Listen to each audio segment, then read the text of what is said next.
I never thought my wife's nosiness would lead to such a nightmare. Now 3 lives are gone because of her. I, 57 male, have been married to my beautiful wife Charlotte, 55 female, for 32 years up until her passing. She was and still is to me the most charming, beautiful, charismatic woman to have ever graced this planet. She was the light of my world and the epitome of a graceful woman.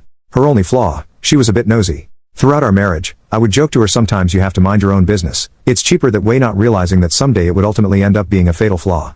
There wasn't anything or any information within our neighborhood that my wife didn't know about. Almost every night after I came home from work, she would have something to tell me. Charlotte was a stay-at-home mom since the day she gave birth to our 3 kids. Next door to us, a new home was being constructed and was nearing completion. King, 40 male, and Nina, 32 female, moved in prior to construction being completed, with some of the workers frequenting the property as time winded down. According to my wife, King and Nina were involved in an extramarital affair, cheating on their spouses with each other, and in the end they had divorced their spouses to be together. Our island is pretty small, so it is a common thing to know what is happening with who and what the talk of the town is, but I prefer to mind my business. King worked night shifts and Nina was also a stay-at-home, which resulted in Charlotte interacting with him a lot. King would always say that my wife was the mother he never had. My wife grew to love King as her own, but she was never too fond of Nina. She would always make comments saying something was off about Nina.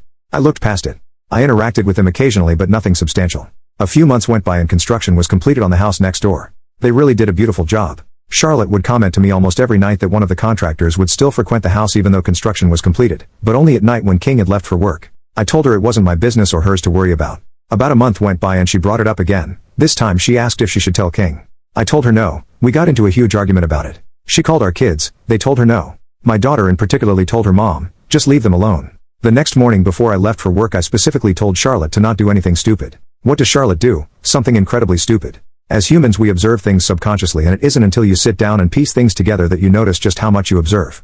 I came home from work and as usual King's car was gone, which meant he was to work. Later that night I took the trash out, and noticed King's vehicle was back, but this time it was parked behind George's vehicle. I also heard muffled noises, but it wasn't loud because our homes in the neighborhood have hurricane impact resistant windows, which is basically a sealant. Those windows make it hard to hear anything from the inside and outside. I went back inside and jokingly said to my wife, "Guess he must have found out." She looked at me and said maybe so.